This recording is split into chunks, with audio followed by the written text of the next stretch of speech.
And we're live. No more secrets. No more secrets. No more secrets. Just one more.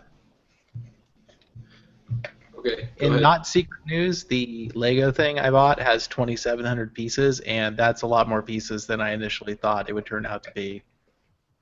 Yeah. I took out the first box of pieces and was legitimately stunned at the number Do you mean of that you bags. you didn't know that there would be that many pieces, or you just weren't realizing how many pieces that was? I wasn't really, was not taking into account how many pieces 2,700 pieces is. I was going to say, because if you didn't realize the numbers on the box, but I guess They you realized that. quantify directly to actual numbers. Yes, those are real. There's usually two numbers on the box. One of them is real. The other one is a part number. Sorts. This one has Sometimes they also stickers. put A. I wonder if the stickers count toward the pieces. Good question. That's a good question. I feel like you have a very specialized beer glass today, David. It's a Pilsner, but I'm not drinking a Pilsner out of it because that's snobby. I just like this glass. If you drink something out of the appropriate glass, then that's snobby. But It the is. glass and the beverage themselves separately are fine. I just find it hilarious that the Pilsner glass came about probably, I would guess, in the 18th or 19th century, well before beer snobbery was really a thing. And then the Honestly, idea I think that Pilsners are like the least snobby kind of beer possible anyways. they're not very snobby at all. I love a good No. Pilsner. They're not snobby at all. It's very But the idea then became, when beer connoisseurness became such a thing, was that, well, you had a specific glass for a specific type of beer because that gave you the best nose for the beer. It was the best drinking experience for that particular type of beer. Nose. Yes, so like you drink a stout out of a very different glass than you drink an IPA out of. I mean, because obviously, not that there's a defined universal IPA glass, but you wouldn't drink a stout out of the same glass as you drink. I feel like I heard the same thing about champagne.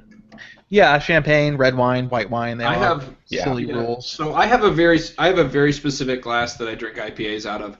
It's actually it's very tall, and then it comes to a point at the top, and there's just a tiny little opening at the top that has Yes. a metal cap on it.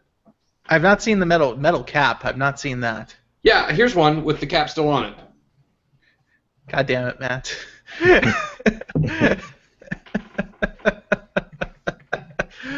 You can see it even says IPA. Well, you can't see, but if this camera was finished, I have been duped. yes. This week's beer is Uinta Hopnosh, which is not a name I'm actually a very big fan of, but it is pretty good. Hop notch. This week's beer is the same one as last week because I'm slow drinking this week apparently. All right. I think we are about ready to go. I'm going to social the thingy. For reference, I've now decided I'm going to drink a rum and coke out of a martini glass just because of this conversation. That's an interesting choice. Sounds risky. Terrible It does. idea. I does It's a think, that, massively awful I idea. think that the effervescence might bubble right up into your nose when you take a drink. So You should drink it with a straw out of the martini glass. Hey, sadly, I've seen people drink out of martini glasses with straws. I mean, to be fair, wanna if know you're what drunk, that's probably safer. What are you going to put on the rim? What are you going to put on the rim? Just cane sugar. Yes, just because. No, for that, you know what? The drink doesn't have to be compromised. You can still go with a lime. It can be a Cuba Libre. Oh, yeah. Fair enough. Could be. Could be. Well, I'm going to drink bourbon out of a coconut with a straw. So that's what we're going to do next. I don't actually see anything wrong with that. That's a brilliant idea. That doesn't sound too bad to me either. Though you're going to have some hardcore bourbon fans who are pissed at you because you're compromising that, but, well, Yeah. screw that. But you know what? They'd be like half of them are going to be pissed if I put an ice cube in it, and half of them are going to be pissed if I don't. So you're going to piss Do you half of know them a off secret? either way. I actually don't like bourbon that much, even though I'm from Kentucky. Oh my God. Traitor. It's my darkest secret, you guys. I feel like bourbon is a super acquired taste, and a lot of people just try really hard to acquire it, myself included, and I finally succeeded. Yeah, I've managed to acquire Scotch. I feel like that's easier to acquire, whereas bourbon, like, yeah, I like it, but like for me to sit down and just drink a glass of bourbon, like on the rocks or neat, not that much of a fan. Even good stuff. All right. So We should do a show. We could do that. Let me go ahead and stop the recording so I can start it again. Unless we want to change AP to stand for alcohol police, but there's already a whole branch of the police for that, I think. Yes, I believe there is. Yeah, so The we don't federal really need to make a new one. police. Yeah. Okay. We do have a sponsor this week, and that sponsor is Linode. Okay. I will do the pre-roll, and then we get started. This week's Android Please podcast is brought to you by Linode. Check them out at linode.com/Android Please to get a free $20 Linode server credit. Welcome to the Android Police Podcast, your weekly audio source for all things Android. It is Thursday, July 28th, 2016. I'm your host, Matthew Smith. I'm David Reddick. I'm Liam Spradlin. And I'm Cody Toombs. All right, so I'm going to start things off with our first story, which honestly sounds a little deja vu to me. I feel like we started off a show with this story before, except maybe it was a little less real this time, or that time. It's real this time, totally real. So Family Library, where you can share your app purchases with other folks in your family, is officially live. And yeah, so how did it happen? Because I swear to God, we've talked about this, and we said it was officially live before, but it's not, and now it is. So what's different? Well, basically, Google kind of said, hey, we're going to be doing this on July 2nd, and July 2nd came and went, and it never really happened. Now we're, 3 weeks later, and it finally decided to kick in. So, yeah, Family Library is now a thing, though it's still rolling out to a lot of people. I don't have it. I've talked to dozens others who don't, so it's obviously slow rolling. So how do we know if we have it? I'm assuming it shows up in your settings somewhere? I think so. That's the curse of not having it yet. I haven't seen a lot of screenshots from people just showing what it's supposed to look like, but I know you're supposed to have a way to toggle the apps that you want to share, either put them in your library or take them back out. You also have you should also have a listing of what is in the Family Library so that you can install from it or pick from it. So it's going to be in the Play Store. So you'll have a tab in the Play Store of family stuff, or? You should. Oh, okay, that's kind of neat, actually. I don't know exactly where it's supposed to be, but I believe it's supposed to be in the navigation drawer. Almost certain. Interesting. At least that's what I saw in a teardown ages ago. I could have changed since then. Yeah, okay. I'm not going to use it, but yeah. I mean, this is mostly about getting to parity with iOS in the App Store. That seems to be 90% of the reason they did it. So, yeah. I think Liam has some thoughts about this. I do. Just so we're pointing out, I do actually see. I don't know if it's showing up there or not, but. So, yeah, that'll show up for everyone right now, where it's supposed to. Whether I have it or not, it's at least showing that this is an eligible title. Of course, I cheated because I just used one from the examples in the article, but Deadpool vs. Carnage Volume 1 is Family Share eligible. Yeah. Interesting. Yeah. So, Liam, what are your thoughts? I think this is great news for families. I think it's not great news for developers. Just one entry in a series of not great news items for developers and app stores.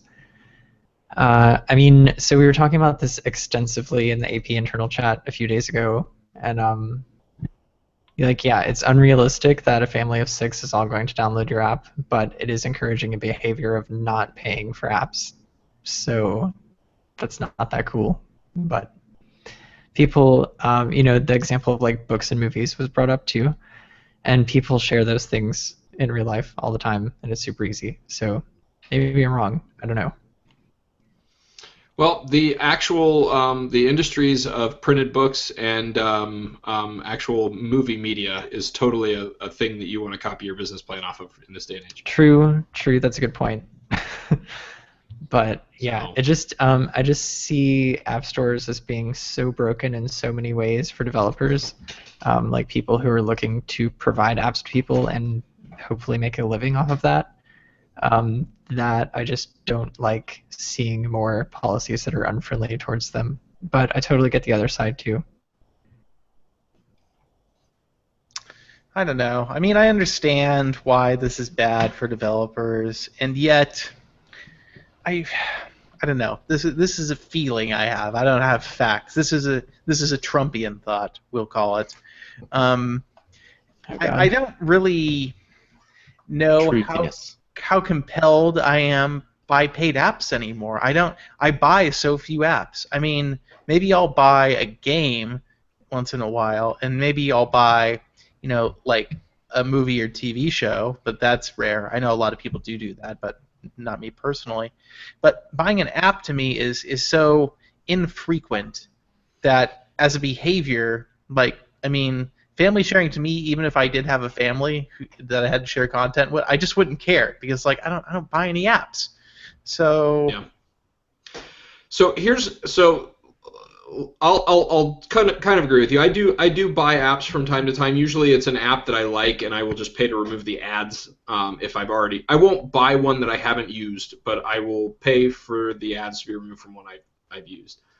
But I can't honestly tell you the last time I even did that with real money that I didn't come from Google Rewards. So yeah, I mean that's yeah, what because so the way Google Rewards worked for Play Credit, I'm sure the developer just gets credited the full price from Google. I'm sure they So do. Yeah, I'm sure they do. So I mean, it works I out the same for the developer. But the other thing I was going to say is it could potentially be better for the developer as far as in-app purchases are concerned. I think because well, I guess most in-app purchases are free to begin with, right? Or most apps that have Yeah, in-app purchases. Yeah, it's maybe not. assuming that like your app is paid and also has in-app purchases. In that scenario, I think it could be good for a developer, but Yes. let's encourage that behavior. In one model of business.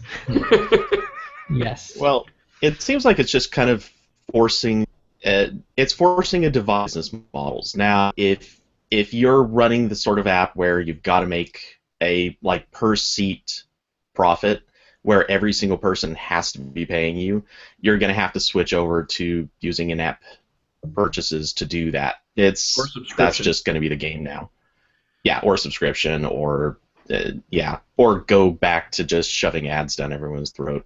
The thing that kind of sucks about this is for anyone who has an app already in the Play Store, and I mean they're old copies, they don't have to authorize them for Family Library, but the problem is if they want to change their business model now, they're going to piss off all their existing users. They're going to have to spend like a ton of time re-engineering their app to make it work with in-app purchase or switching something around. That's a lot of work that Google really would have been best with just setting sort of a grandfathering option. Yeah, and yeah, so this isn't like it's not a choice of whether you participate in Family Library. The only like concession that they give developers is that you can support older purchases going into libraries automatically if you want or not, which is not like not that great of a concession, I think. well, But yeah, Yeah, I don't know. I also think that if you opt out of that, users will take that as you spiting them in some way, like that you're trying to make it harder for them or But make you them know what spend more though? money. I was thinking about this because you're right. Like I was thinking users who like know about Family Library uh, will expect that all their apps will just magically work, and if they don't, then that will suck. But I'm also questioning like how many people really know about this at this point Yeah, I mean, I'm because sure I've that Google will have a splash eventually that's going to be like, "Hey, there's this thing, you can use it." yeah. But even then, I just I don't know. I kind of doubt they're going to stop at a splash. I bet one of these days you're going to open up the Play Store and you're going to get a big dialogue right in front of your face. You're going to Yeah. see it. They want Well, everyone to know about this I because imagine this is totally about competition OS. yeah, because Apple already does something like this. But I imagine that they're gonna have some, like the promo carousel at the top will have some things about this at least. Yeah. And what's funny to me is I do agree that this actually it punishes developers who use a more honest business model than those who would probably be more likely to take advantage of users, i.e., games laced with tons of in-app purchases. So these companies making free-to-play games don't have any negative, and any negative impact from this change. While developers who say, "Oh, well, my app's $1 or $2 or $3, you just buy it and you get everything," they're the ones who are most hurt by this. And I guess it's, part of me says, well, that sucks because these developers are the ones getting hurt and they're the ones trying to be more honest with their customers, and not trying to take advantage of them by dinging them with endless microtransactions. This more applies to games, though. But the other side to me says, well, we've been in this world with free to play games and IAPs for so long now that to try to go back and say that, well, no, everybody's going to do the nicer, consumer friendlier thing in the first place, it feels more and more like a fantasy in some ways. I mean, some developers will always do this because that's the way that they're comfortable doing it. Whereas the companies that are relying on volume and trying to make the most money, there's almost no chance they'll ever go back to the old model. Even Square Enix, their latest mobile game is free to play, where they've been infamous for the last 4 or 5 years for releasing insanely expensive one-time purchase games. So, yeah. Yeah, I mean, I would expect like Focus actually you download the app and it's like a basic app and then you use an in-app purchase to get all the features. So I would expect, like Cody said, to see people switching over to something more like that, where you're more relying on some other thing, which Yeah. So functionally is probably the same. the in-app purchases are not shared. Is that No. okay? And No, that to not me at all. though that's the thing though. Google has to understand that anybody who wants to skirt by this requirement can easily do so with an IAP upgrade model. And so it feels like, I guess, I'm more receptive to the idea that this meaninglessly punishes certain developers who, well, if they really want to, can just change their business model slightly to avoid having to deal with it. Now, that change could be upsetting to some users, but either way, yeah. The other downside is if you do switch to that, you have to deal with Google's licensing tools, which I've heard are a pain. But yeah, I mean, it takes a lot of work to do that, obviously. But yeah, I don't see this. I don't see any aspect of this that's a positive for any developers. It's either neutral or negative, which I don't think is great. Yeah, I So definitely agree with that. two things stand out about the IAP thing for me. The first is this is going to become. I know it's a weird thing that's kind of an edge case, but so many people look at apps and they look to see if IAP is listed as one of the things the app does, and it's for so many people that's how they decide. Hey, this is an app I'm going to avoid. That's not really going to be an option anymore because so many legitimate apps are going to start using IAPs as their upgrade model. The other thing is this doesn't actually solve the problem Google was originally pushing for, which is to take away the hacky like shared account thing. Because now a bunch of people are just going to a bunch of people will still have shared accounts just so they can skirt IP restrictions. So it's the same thing, just less effective. Yeah, I do agree with that. There are still going to be a substantial group of people who will use a shared account just for anything that's a subscription or an IAP. Take advantage of that. So I guess at the end of the day, I feel like this probably won't change much for even for negatively impacted developers. I have to wonder how much this will actually change their revenue. Yeah. I mean, yeah, because again, realistically, like, how many people out there have a family of 6 people who all download apps? Like, not that many, I would be willing to guess. Yeah, exactly. But still. I guess it would be interesting to see a developer publish some statistics once it goes live and see how their income and their purchases change. And I'm sure we will have any developer who's substantially impacted will probably be very motivated to publish such information. Yeah. So It would. I think it would be tough to get that information though, unless like if you had a one-time purchase app and you used that money to pay for like servers or something, but still it would be like difficult to correlate that. Well, I bet what you couldn't you though? I mean, because you would have to look at the number of purchases versus number of accounts if your app links accounts, for example. True, but so that could be piracy. It could be. I don't know if there's any. Well, and it could just be the maturity of the app, because like at some point in time, the purchases of any given app are going to tail off. At some point in time, they all have a lifespan, whether we want to admit it or not. So we may never know. Yeah.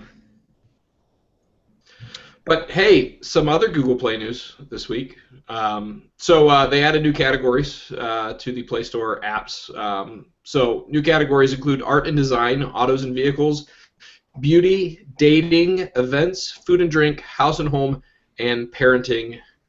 So I don't know. Maybe that helps you to get your apps. Nah, I don't have any. I would be all for categories like this if they were just smart algorithms to insert them into the categories. I don't know if that's how it works, because relying on developers to tag their apps appropriately, no thank you, because they never will.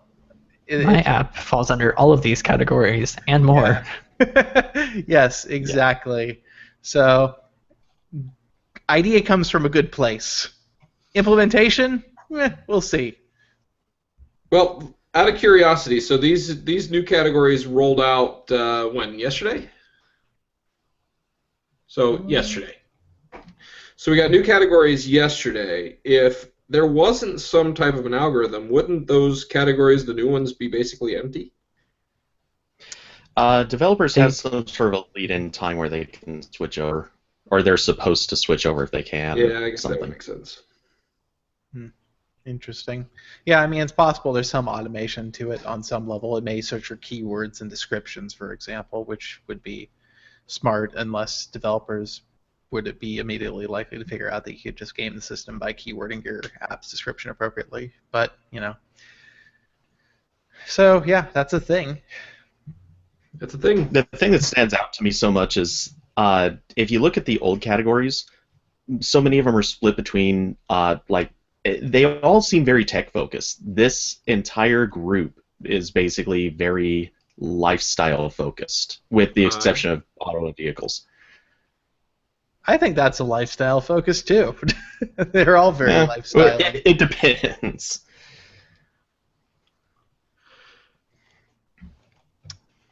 Yep.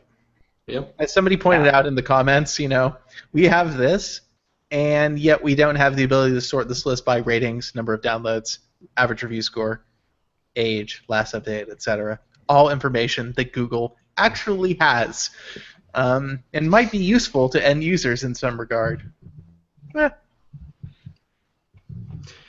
Yep. But that might make requires things more UI. unfair for certain people. Oh, I bet it's entirely because it requires more UI. Adding new categories, that's just making a list longer.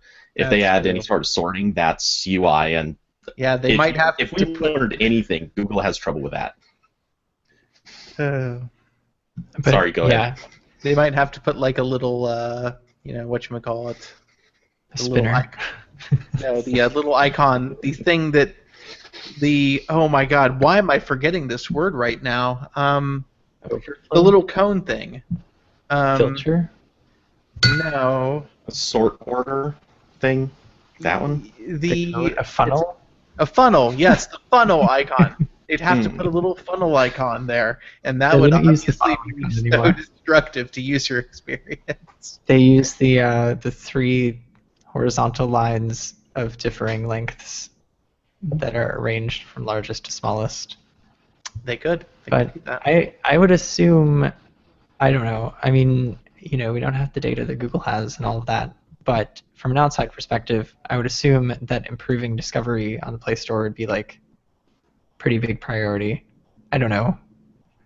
That's I just me. guess. I mean, I feel like that they have some kind of philosophical disagreement with filters like that because they essentially could let certain developers game the system in a way. So people who pay for reviews, people who pay for downloads, especially, could get. But doesn't that already happen? I mean, both of those are Yes. inputs into how things are curated in the first place, which don't get me Exactly. started on Play Store curation. But Yeah, definitely. So I don't know. Yeah, I wonder. It could just be like Cody said that their motivation is not adding another element to the UI because elements to the UI are Satan. So I get that. I really do. But sometimes you just got to do it. yep. All right, so moving on to Chromecast, which, by the way, Chromecast celebrated its 3rd birthday this year with exactly no deals or discounts. So take that for what you will. Actually, no. The Chromecast is on sale for $5 off on the Google Store, Matt, until I think July 31st or something. Okay, well, I stand corrected. A whole $5 off. Hey, you know what? That $5 is what, like 20%? So 18%? That's Yeah. something. I guess. All right, so anyways, you may recall when the new Chromecast was announced last fall, there was a little bit of buzz about the quick play or fast play feature, which allowed your next video to be spooled up and ready to go by the time your first video ended through some content prediction algorithm thingy-jigger. Anyways, so I've got the new Chromecast, and it doesn't do that. Anybody else? It's funny. After reading the comments on the article, one of the things people said the best way to improve your Chromecast experience is to use the Ethernet mode, which basically gives you fast play because the latency is instantaneous for human perceptibility. So, but this idea, the fast play thing. So, fast play is a suite of features and APIs and a framework that's going to come to Chromecast. Some of it's already there.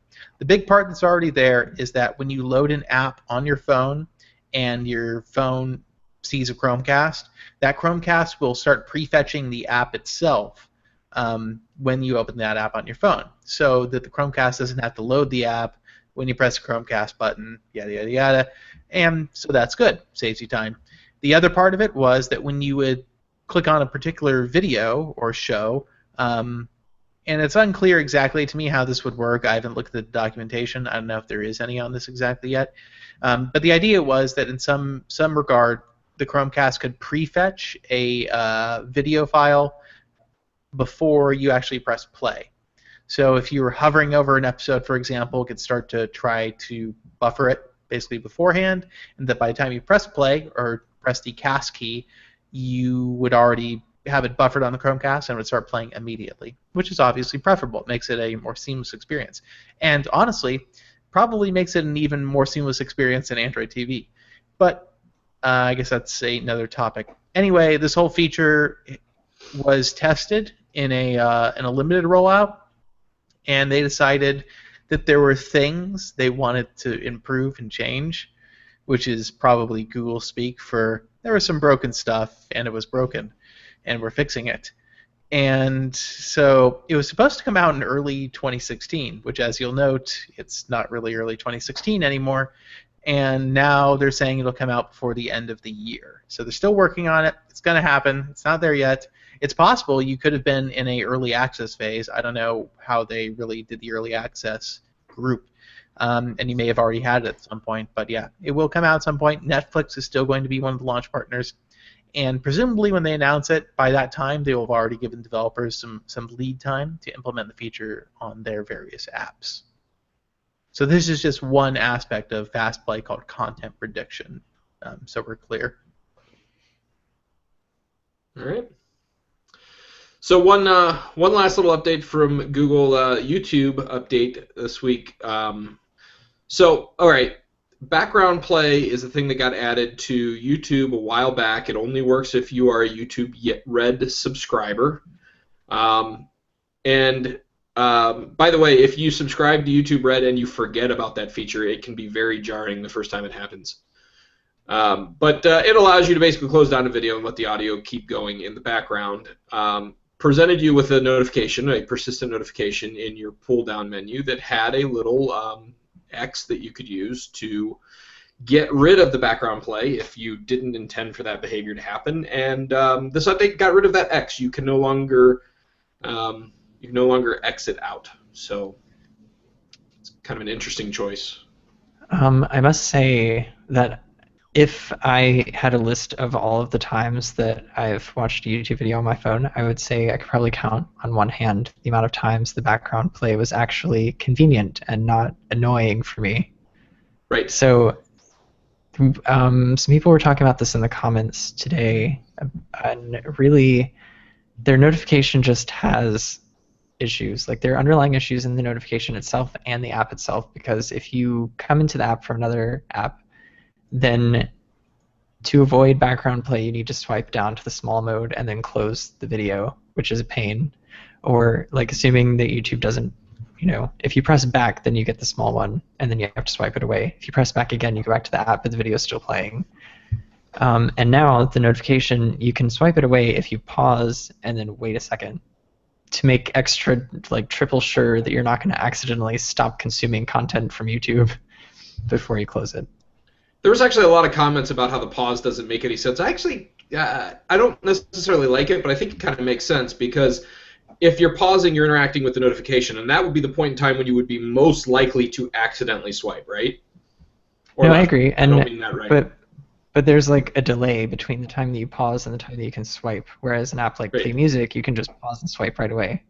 So if they're not, like, they either need to allow that or just put an X button to make it instantaneous. Like, one of the two, because I need to get rid of that stuff fast. Right. I'll say this, though. In the settings for background play, I switched mine over to be background play only when headphones are plugged in or an external speaker. And that actually kind of works exactly the way I want it to. I don't know if I'm the only that's one. better.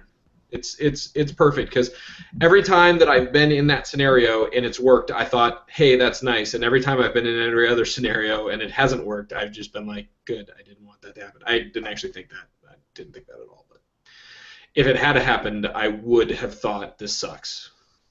So it counts. All right, let's move on to word for sponsors. Oh, okay. I wasn't ready for that, Matt. I'm sorry. That's my fault. If only there was a timeline that you could follow that would. If only there was a sort of spreadable sheet. Yes.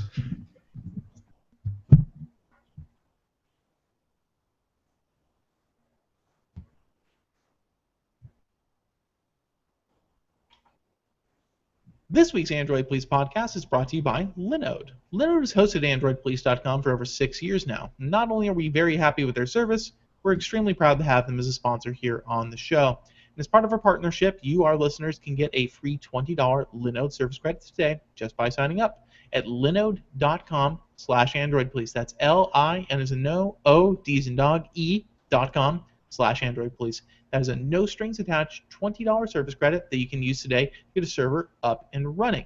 Now, what do you get for $20? Well, you could get 2 months of service on Linode's base tier, which gets you a server with 2 gigs of RAM, 1 CPU core, 24 gigs of storage, 2 terabytes of transfer capacity, 40 gigs per second communication inside the network, and 125 megabits per second out.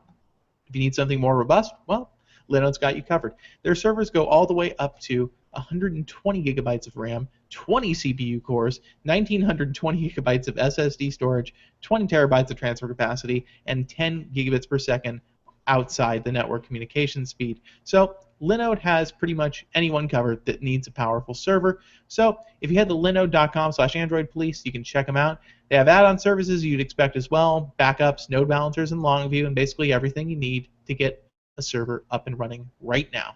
So go ahead and check them out. And thanks again to Linode for sponsoring the show. All right, thanks to Linode for sponsoring us this week. We're going to move on at this point to the hot sheet, where we're going to talk about BlackBerry DTEC 50, which is a fantastic name for a device. It was announced this week, $299, and looks a little familiar. It does.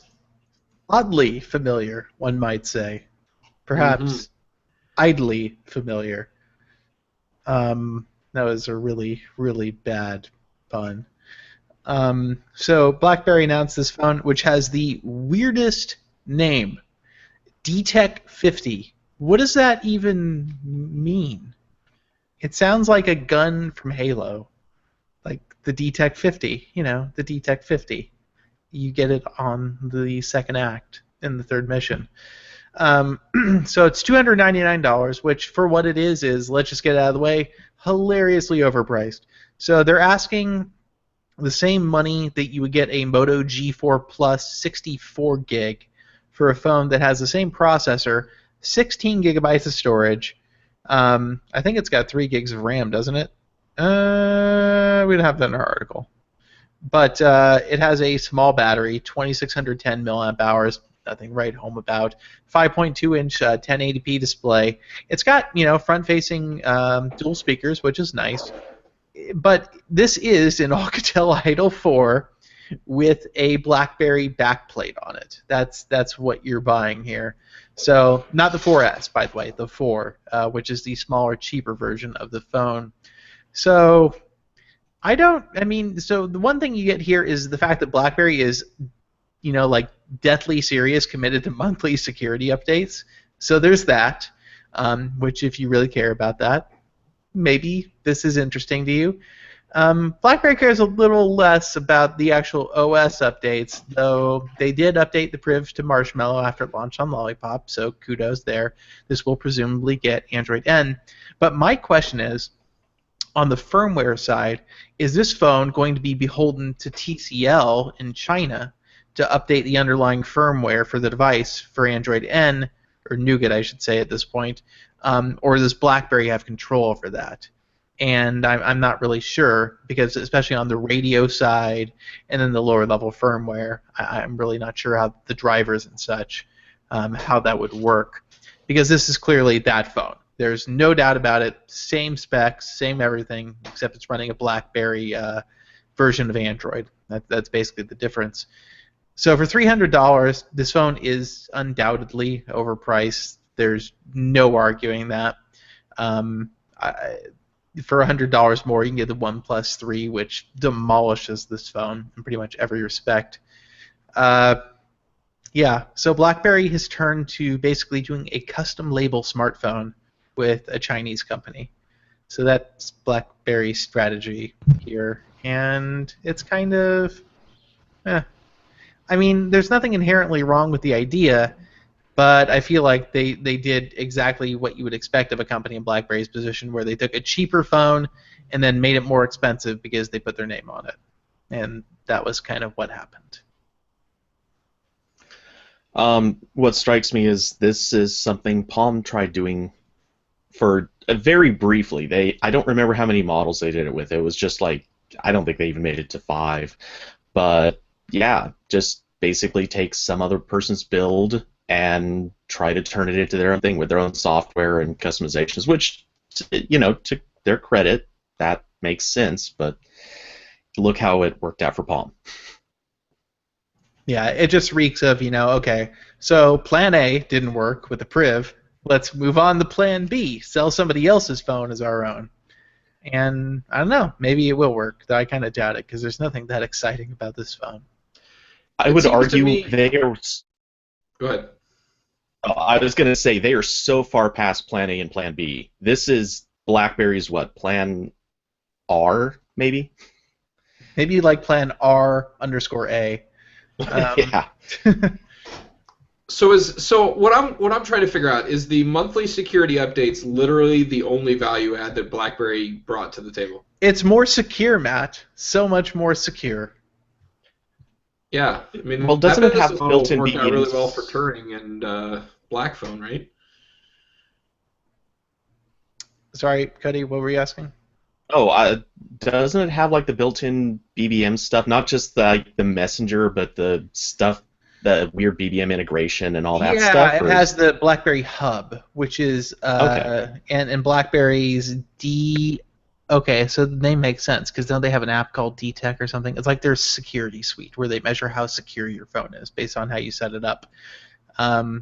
But yeah, it does have deeper integration with BlackBerry apps. It has the BlackBerry Launcher, BlackBerry Hub, which is the kind of thing that BlackBerry users were very used to on BlackBerry OS, where all of your messages and your emails and social network stuff were combined in a single huge feed, which modernly sounds awful, but for BlackBerry people, that's what they were used to. It's what they like, and maybe they want that. And BlackBerry's other software, like their calendar and other stuff, and all these apps are obviously designed to be security hardened in some way. So it's not like they add nothing to the experience. I wouldn't say that. I would just wonder if they add anything that anybody's actually willing to pay money for. Right. Now, I'll just say the combined inbox thing, I used to be a pretty heavy BlackBerry user, and one of the first things I did when I got a device was immediately go into settings and unbundle my inbox because you could totally do that. And yeah, I never understood the desire to have everything all together in one place. Yeah, it's a very it seems to me, it's one of the things, it seems like an outmoded way of computing. Well, and the whole thing about security is, okay, so if I have a business email address and a personal email address that are all in the same inbox, have you ever sent a text message to the wrong person on accident?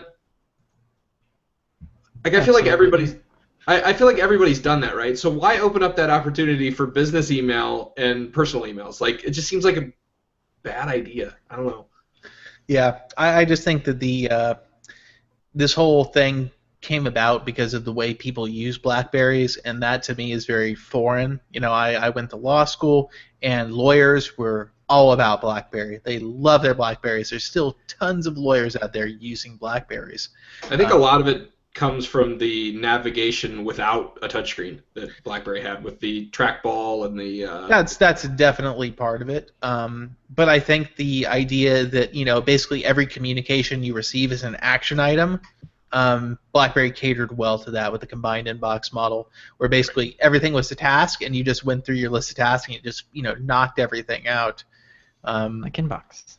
Yes, like Inbox, but with a lot more noise, which I never really understood the appeal of. Like I said, I don't really get it, but it was definitely a thing. So some people liked it. I just don't think many people who have used an iPhone or an Android phone the last 5 years would understand it. Right. All right, so let's move on to some other OEMs, some news real quick. Earnings calls for quarter two from Samsung and LG both came out this week, and this is definitely a case of the haves and the have-nots. Haves and the have-nots. So Samsung, of course, Galaxy S7, big hit, everybody loves it, and the LG G5, not so much. So pretty stark difference. Yeah. So Samsung's mobile unit, which includes their IT unit, which I don't really understand what that means or how much money they make, if any, made almost $4 billion in profit in the last quarter, which is insane. They are making so much more money than any other Android manufacturer. I would bet their handset business is more profitable than literally every other Android handset maker combined, and by a significant margin. Because the only other company that's making a big amount of money on handsets, I think, is basically Huawei.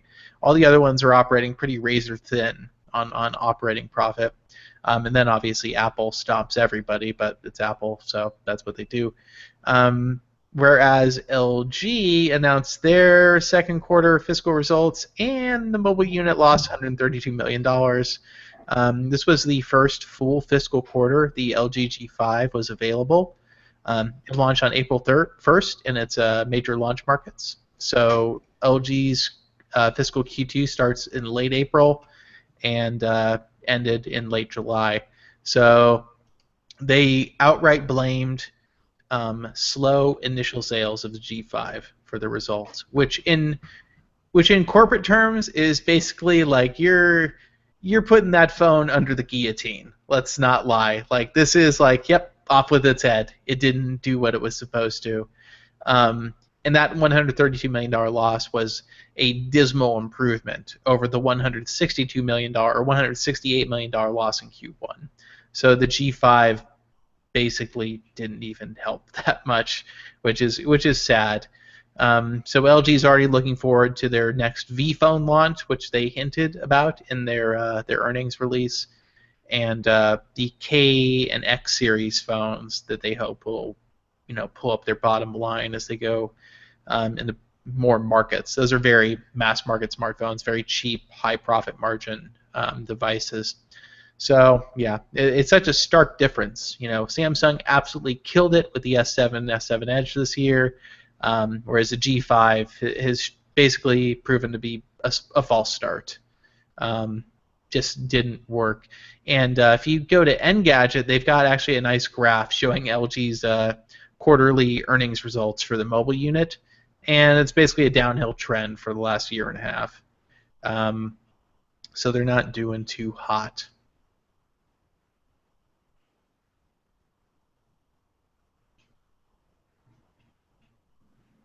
Yeah. I don't know if say anything more. I don't feel happy that LG is not succeeding. I just think that it's so hard to compete against the marketing and distribution juggernaut that is Samsung at this point, that LG could do the craziest thing possible, and even if it was a good thing, it probably still wouldn't have a huge material change on their business outcomes. Especially in the U.S. and Europe, the markets are pretty they're pretty saturated now. So it's hard for anybody to kind of have a breakout success, where they weren't, having one before. Okay, so I agree. Obviously, Samsung is, if anything, the ultimate steamrolling company, but so much blame has to fall on the G5. It's just ridiculously bad, and so looking back in the past, we criticized HTC basically saying the M9, massive mistake. They never should have launched it. They should have taken another 6 months and launched a good product. Is that just the solution for LG? Is that what they should have done? Just say, screw it, we missed the release window, we're going to push back a few months and unscrew ourselves? Yeah, I think that honestly them trying to compete directly with the S7 and S7 Edge is kind of folly at this point. The mass market, high-end phone is such a hard thing to do right in a way that's going to be compelling. I think that they'll have a much better shot. There's supposed to be the V20, which is successor to the V10, coming out in Q3, fiscal Q3 for LG, which means between now and basically the end of October. And I would not be surprised if that turns out to be a much more viable competitor against the new Samsung Note device than the G5 was against the S7, S7 Edge. I think LG does kind of the no compromise, power user phone better than Samsung does, because the Note line has essentially become a glorified and slightly bigger S series device. And all the spec leaks we've seen about the Note 7 basically confirmed that. It's an S7, but not really better, just kind of bigger and a little different. So I think that LG could have a chance to at least get the conversation going back in their direction with a V series phone that delivers in some interesting ways. But I guess we'll have to wait and see what comes of it. I also think that if they're going to launch it later, and I've heard this from a source that I trust, the source is not LG, that it will launch with Android 7.0, the new V20, whereas we're all but certain the Note 7 will launch with Marshmallow, which for enthusiast buyers at least, people on the internet who comment on articles, major win for LG there. So we'll see what happens. Could be an interesting battle. If the V20 has that little it's- extra screen at the top, I just want to put a picture of a nougat bar there. Oh, you can put a That would nougat be bar there, amazing. but you won't put one on my lower third. I see how it is. Absolutely not. I see how it I is. will put it there begrudgingly. Hey, can I tell you guys a Galaxy Note story? Maybe. Did you stick the pen in back?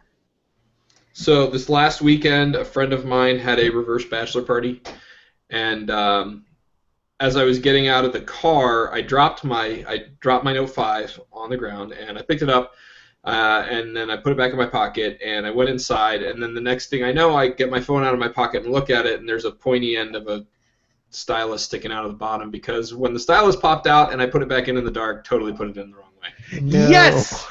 Yes! It happened to somebody who didn't try. I Yep. feel validated in Okay. every way. I'm Now, sorry, David, Matt. you gotta take that clip out and you're gonna make a vlog for the AP channel about how this totally happened. So Also- does it not detect the pen right anymore? It does not. The pen detect is broken, which might Okay, so good tip. my favorite feature of Warranty the it. whole Note 5 was the screen off pen thing, and I can't do it anymore. Warranty it. They will so honor it. Oh, for real? Oh yeah, I have no doubt. Just tell them First- you accidentally put in the pen backwards, and now the smartphone's pen detection is non-functional. They're gonna send you, well, a refurbished phone, but one that works. Yep. All right. You know what? It's happening. Do it. Just First we don't need mention pictures that you for deal the with vlog. AP. Yeah. Don't mention David's name, please. Yeah. All right. So we got another story to talk about. I just don't remember what it is. Oh yeah. So we have product reviews. We're going to talk about the BlackBerry Detect 50S. Which is so true. So the Idol 4S, I'm not going to spend too much time on this. They want $400 for this phone. It's too much money for what the phone is. The OnePlus 3, the Axon 7, discounted Nexus 6P. You want all of those phones over this phone. There's no good reason to buy this. The VR headset sucks. Actually legitimately sucks. And not like David hates it sucks. It just sucks. It's not good. It's bad. They did a bad job with it. The phone itself isn't bad at all. It's just too expensive.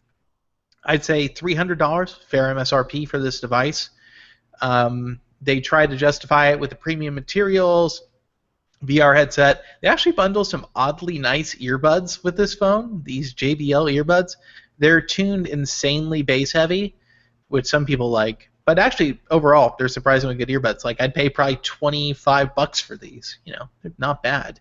But otherwise, it's Snapdragon 652. They put a too nice screen on this phone because of the VR, so it's a Quad HD Super AMOLED display, which is just overkill for the market it's in.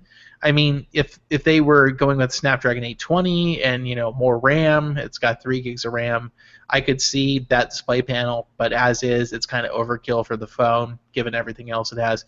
32 gigs of storage with a microSD slot. So not lacking on storage at all, but again, with Snapdragon 652, you're kind of gimped against the 820s and even the 810 in a number of respects. So it's just they just want too much money for this phone. It's not a bad phone, but given that the Idol 3 last year, the 5.5-inch version, was $250, $400 for this, they stepped into a new market, and I don't think that they're going to get the level of consumer response that they did last year. So bundle that in with Alcatel's absolutely craptastic OS, update record. It took the Idol 3 well over 6 months to get Marshmallow, which like even Samsung generally does better than that. There's just not a whole lot of incentive here. I mean, ZTE apparently has actually been pretty good about updating the Axon phones.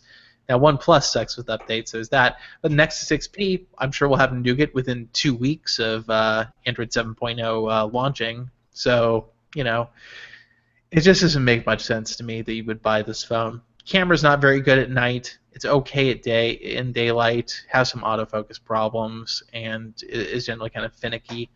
It's 2016 and they don't have automatic HDR, which it's one of those things I've come to expect on most phones now. Everything about this phone is like, I could accept this if it was cheaper, but it's not. And they want $350 on pre-order if you order before August 2nd. But after it goes on sale, it'll be $399. Even at $350, I think it's overpriced. I'd say $300 is the fair starting MSRP for this phone. I think that they just aim too high. And so it's not a bad phone. They just want too much money for it. All right. Well, there you have it. We'll keep that. We'll keep it short, like you said. So we'll move right on now to Cyanogen Incorporated, which so obviously not good things happening over at Cyanogen Incorporated. There's lots of layoffs going on. There was some talk about pivoting to an app model, but Steve Kondik apparently denies that claim. So what do we know about what's going on with Cyanogen? So briefly, they laid off like 30 people. Apparently that's so. I'm getting conflicting information about whether that's just the U.S. or if that includes their offices in God, are they? I think it's Portugal. I think it's in Lisbon, and in India. So it may be more people than 30, and I'm not sure if that includes their Palo Alto office either. But 30 people at least have been let go, which is 20% plus of the workforce, which is not insubstantial. And then we heard something about a pivot to apps, which then Steve Kondik said there's no app pivot, which, all right, we'll see what happens. It's Thursday, and we still haven't heard anything. So maybe tomorrow we'll hear something from Cyanogen Inc. about what's happening. But Steve Kondik posted on the Cyanogen Mod blog and said, he said, try to reassure people that Cyanogen Mod isn't going anywhere, which nobody ever said it was. And I don't think anybody thought it was going anywhere because Cyanogen Mod is totally community-driven effort. Before Cyanogen Inc., Cyanogen Mod was very much a thing, very well supported. There's no reason to think that if Cyanogen Inc. went under, that Cyanogen Mod would cease to exist. I'm sure people would stick around to help support that project. The question is, will Cyanogen Inc. continue to push Cyanogen OS? And that is a very open question, I think. I've talked to some people who both still work for Cyanogen Inc. and some people who were let go. And the consensus seems to be that the group of people who were let go were largely responsible for the bring up and marketing of new Cyanogen OS devices. Basically, the teams that worked with OEMs, the teams that tried to sell this idea to OEMs. A lot of those people are gone now, and that doesn't really make it seem likely that Cyanogen Inc. is going to continue pursuing Cyanogen OS partnerships on new devices. I mean, it may be that they say they're going to try to continue doing that if there's interest, but it seems like as something they're pursuing in a way that they're willing to spend money on, maybe they're not doing that so much anymore. And then even more likely than that, the amount of support that Cyanogen Inc. is going to provide Cyanogen Mod on the open source side seems inevitably likely to be substantially reduced. So Steve Kondik says he himself will continue to help out with Cyanogen Mod and contributions, but it could be the Cyanogen Inc.'s contributions towards CM in general might be token in value going forward.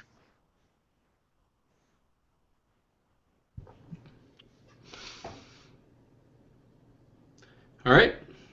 So that's going to do it for our topics. We have a couple of emails this week, 2 emails and 2 home screens. We're going to get right into that.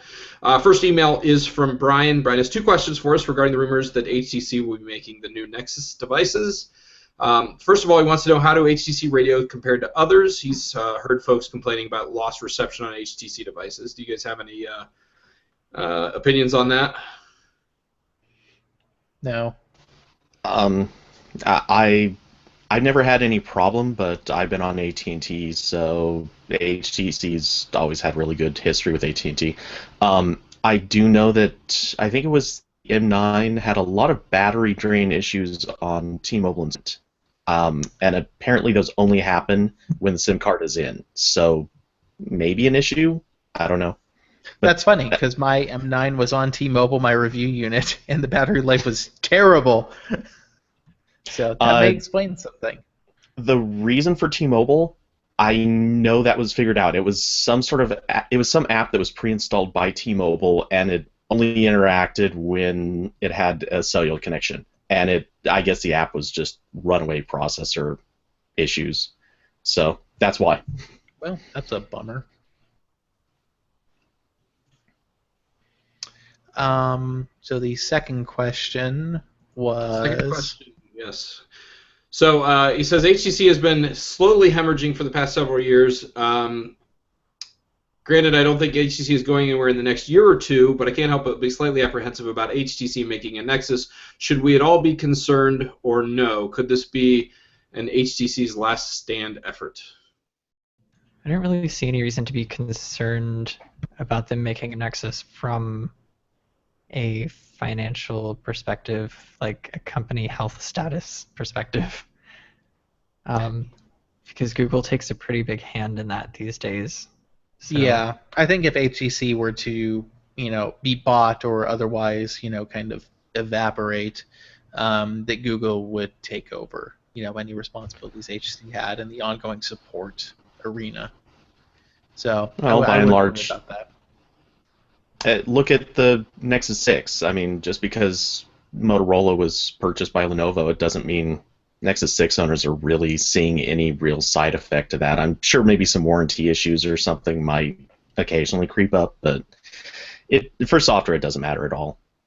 Yeah, I think that's the takeaway. Google at the end of the day can probably source all the necessary drivers from Qualcomm, since Nexus devices are all Qualcomm anyway. Except for the Nexus 9. But then they can source it from NVIDIA, I guess. So, yeah, I wouldn't worry about that particular issue. That, and I think HTC could probably live quite a while as a lean, basically ODM manufacturer.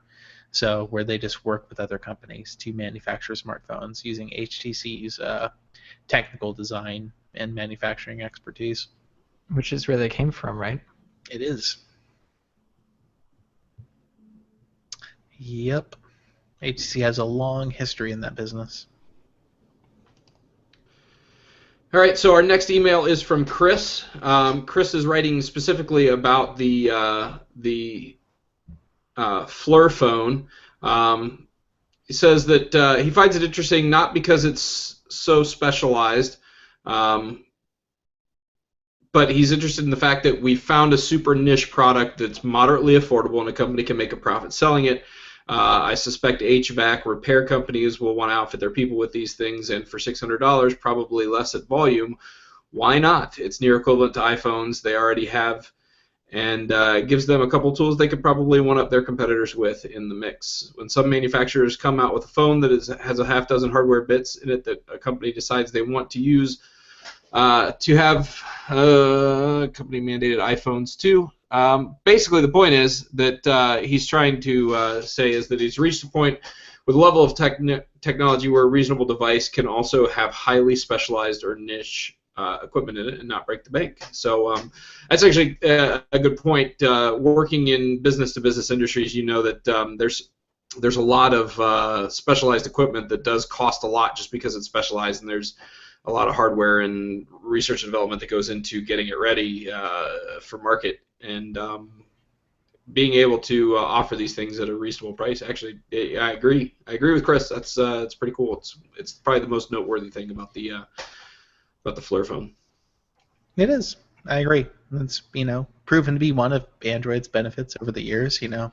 Obviously we don't have very good insight into the industries and kind of niche applications for devices like this. There are a lot of devices that don't have the Play Store, and so that we generally don't cover because they have no consumer-facing value, that run Android or a fork of Android, that serve their particular purpose. Airline head units, basically, for example, the in-seat entertainment units, a lot of those run Android now.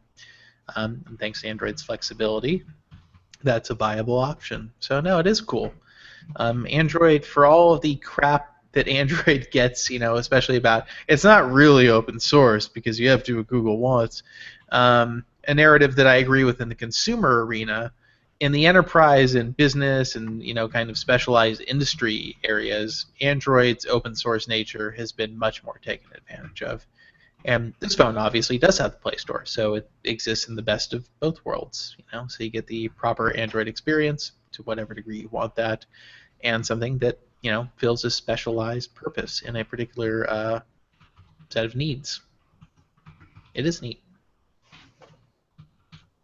All right, so we got a couple home screens to go over as well. So I'm going to put the first one up on the screen here. This one is from Rob. So here is Rob's home screen. We just have one picture. So here it is. It is a very iron pool. Are there two app drawers here? Kind of looks like it, doesn't it? It kind of does. I'm guessing that is a folder. The green one. These, yeah, I mean, okay, we got a lot of red bars happening. That's fine. Yeah. If this is only going to be one screen, I kind of would want to see those be, I guess, more stylized. Maybe like, I don't know. I don't even really know how to describe it, but maybe just like flat areas with something drawn on them other than just a red background. I mean, I'm actually okay with the red bars. To me, this is like, so this hedges on being rain meter, but for Android, but in a way that looks basically usable. I will agree. So you've got two dialer icons. I'm guessing one of those is probably Skype or something, maybe. I don't know. And then you've got, I don't know what Reddit app that is. I'm not familiar with my Reddit apps. And then you've got two messaging icons too. So what's that other messaging icon all about? All of the ones in the main dock aren't themed. Yeah. So the concept. I'm like, that's fine. This seems to me a good balance of minimalism and presenting information. Granted, you have redundant clocks, which are redundant. So there's that. But I'm generally okay with this. I mean, the wallpaper is a very personal choice. Getting a little fanficky there. But, I don't see anything wrong with this in particular. I mean, because obviously with the duplicate app drawer and dialer icons and the messenger icon, the user knows what those are for. But overall, I give this 4 out of 5 confused Deadpools and Iron Man suits. I'm going to give it a 4. Okay. Okay. I'll give it a 4 out of 8 unthemed question marks. I'm going to give it one $704 million character out of $1 billion character. We're getting very That's fractional. how much Deadpool. That's how much Deadpool made in the box office. So. Referential. Yeah. All right. So, I secretly just kind of want the bar behind the lower row of icons to just look like a pane of glass in 3D, because I feel like that's very retro Android-y. All right, our next. Yeah, actually, I'm with you. Our next. Let's pull this up here. Our next set of screens is from Jose, so we're gonna pull that up here now. Here's Jose. So we've got 3 pictures. Picture number 1, picture number 2 with a folder, picture number 3 with a different folder. Wow, if that folder was a real life folder, it's the one that when you open the file cabinet, like it comically just explodes and all of the files go everywhere. Yeah, too much stuff in that folder. That folder is basically your app drawer light. It's Well, so much folder.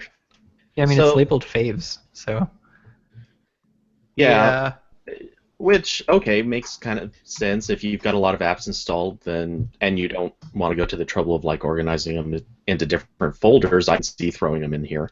What stands out to me is there's also 2 more home screens.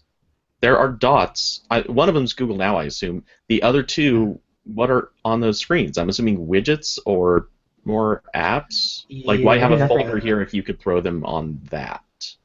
I keep blank home screens, actually. But actually, no, you can't do that in Google Now Launcher, which means there is something over there. Maybe it's not Google Now, but that'd be my thought. The only launcher, there's only one launcher that can, oh wait, no, so it's only the Sony launcher that can do that, and this is not a Sony device. It looks like a Nexus phone. So, it's like Nexus icons. I don't know. I'm not really sure what to say about this. I don't. I mean, I don't like this main widget on the first. Not a fan. It's very So- information sparse. I'm going to say kudos for using Weather Timeline because it's a great app and that's where the widget's from. But I like the bar widget better, personally.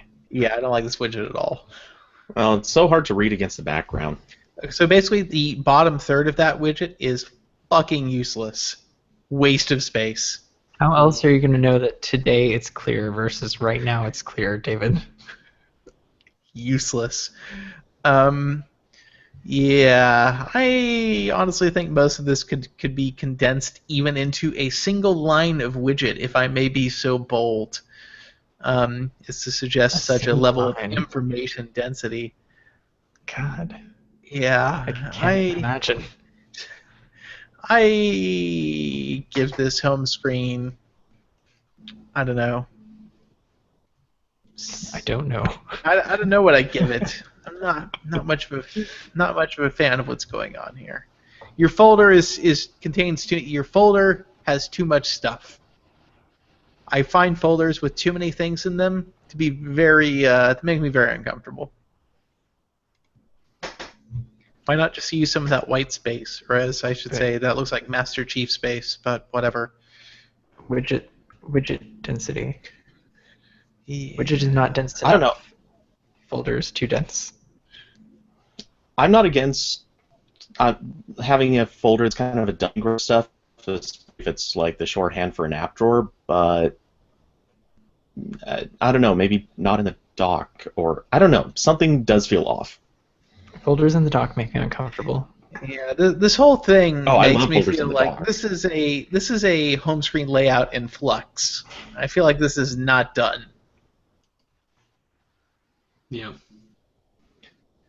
Well, mostly just for the phase folder. I think that could be spread out somehow, just to make it easier to hop into and immediately hit what you want. I'm going to give it 16 out of 24 disorganized app icons. I don't know. I'm going to file this under devices I wouldn't mind factory resetting. Oh, wow. Oh, jeez. That's just nasty. Sorry. Ah, yes.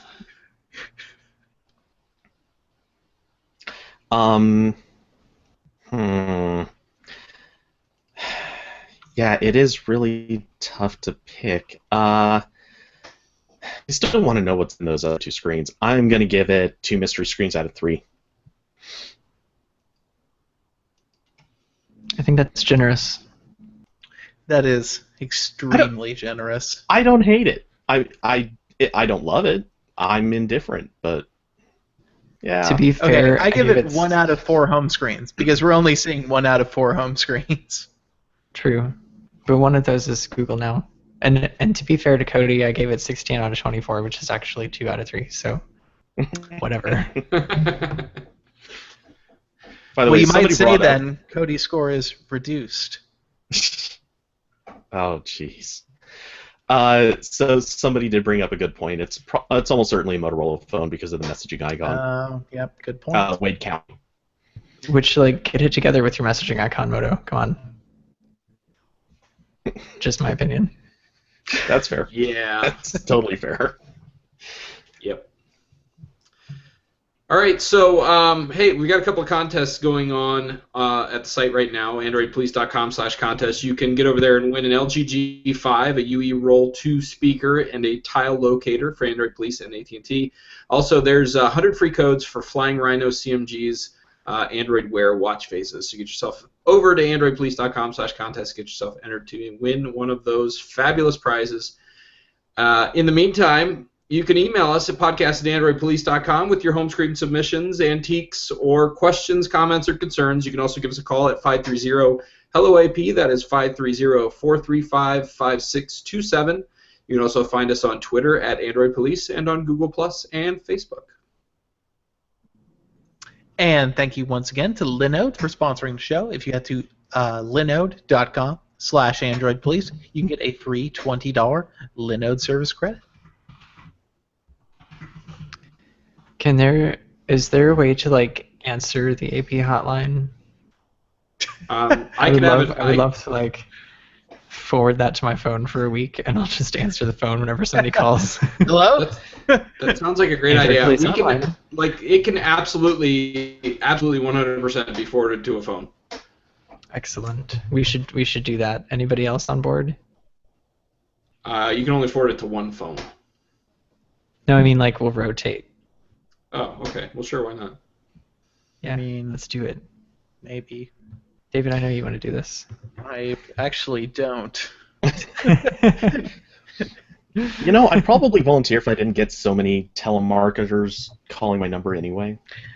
Hey, have you heard that you want to stay in one of our 5-star hotels?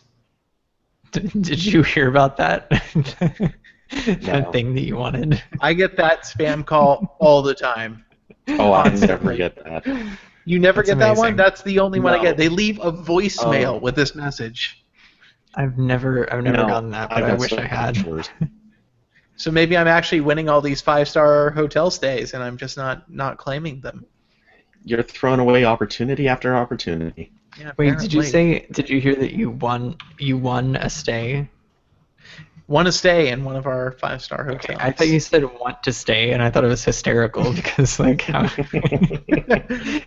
you call someone and you're like, did you know that you really want to stay in our hotel? It's true. No, I get much worse. I get offers for small business loans, personal loans. I'm constantly getting this one that's offering medic alert bracelets. Yes, get all of them. Oh, jeez, I get the clear, obvious scam calls. I've gotten in the last 2 days. I think I've gotten 9 of those. 9 of those calls. Someone claiming that they're the IRS that are bringing yeah. a lawsuit against me. Yeah, I keep getting that one. They won't stop calling. I blocked the number and everything. But yeah, it's dumb. All right, I'm going to stop the broadcast.